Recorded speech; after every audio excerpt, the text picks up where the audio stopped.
कातिब तकदीर मुझे इतना बता दे क्या मैंने किया. ನಾವು ಮೇಕಪ್ ಮಾಡ್ಕೋತಾ ಇದ್ವಿ. 7 ಗಂಟೆ ಶೋ 6:30 ಏನು. ಯಾರೋ ಒಂದು 8 ಜನ ಬಂದರು, ಕುತ್ತಿಗೆ ಇದನ್ನ ಹಿಡಿದ್ರು. ನಾಟಕ ಮಾಡ್ತೀನೋ ಬಾಗಿತ್ಲಾಗ ಅಂತ ಹೇಳಾಕಿದ್ರು. ತಮ್ಮ ಸರಿಯಾಗಿದ್ದಾನೇನ್ರಿ ಅಂತ. ಯಾಕೆ ಅದೇನು ಸ್ಕೂಟರ್ ಮೇಲೆ ಹೋಗ್ತಾ ಏನೋ ಹಿಂಗೆಲ್ಲ ಕೈಯೆಲ್ಲ ಆಡಿಸ್ಕೊಂಡು ಹೋಗ್ತಾರೆ, ಸ್ವಲ್ಪ ವಿಚಾರಿಸಿ ಅಂತ. ಚಹರೆಯ ಹುಡುಕಾಟ ಹೆಂಗೆ ಶುರುವಾಯಿತು? ಒಂದು ಸಾರಿ ಬೇಂದ್ರೆ ಅವರಲ್ಲಿ ಬಂದು 1955-56 ಇಸ್ವಿನಲ್ಲಿ ಕೇಳಿದ ಭಾಷಣ ಅದು. ಸಾಹಿತ್ಯದಲ್ಲಿ ಬಂಧ ಮತ್ತು ಮೋಕ್ಷ ಅಂತ. ಹೈಸ್ಕೂಲ್ನಲ್ಲಿ ಮತ್ತು PUCನಲ್ಲಿ 2 ಹಂತದಲ್ಲಿನೂ ರ್ಯಾಂಕ್ ಬಂದರಲ್ಲ, ಆವಾಗ ಪಠ್ಯೇತರ ಚಟುವಟಿಕೆಗಳ ಬಗ್ಗೆ ಯಾರು ಮೇಷ್ಟ್ರುಗಳು ತಕರಾರು ಮಾಡ್ತಿರ್ಲಿಲ್ಲ? ನಮಗೊಂದು ಮನೆಯಲ್ಲಿ ಓದಕ್ಕೆ ಅಂತ ಹೇಳಿ ಸಪರೇಟ್ ರೂಮು, ಈ ಥರ ಒಂದು ಕುರ್ಚಿ ಟೇಬಲ್ಲು ಇವೆಲ್ಲ ಇರಲಿಲ್ಲ. ದತ್ತಣ್ಣ ಪೂರ್ತಿ ಪರಿವರ್ತಿತಗೊಂಡ ಬಿಜ್ಜಳಾಗಿದ್ರು ಅವರು. ಹೌದು.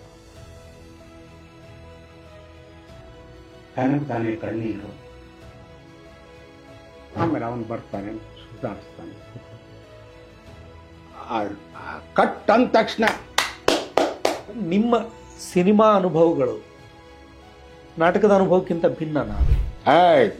ನನಗೆ ಸಿಕ್ಕಾಬೇಡ ಸಿಟ್ಟು ಬರ್ತಿದೆ ನೋಡೋ ಅಂತ ಹೇಳ್ತೀನಿ. ಸಿನಿಮಾದಲ್ಲಿ ಬೇಕಿಲ್ಲ, ಅವನೇನೋ ಹೇಳ್ತಾನೆ. ಮಾಯಾಮೃಗ ಅನ್ನೋ ಒಂದು ಸೀರಿಯಲ್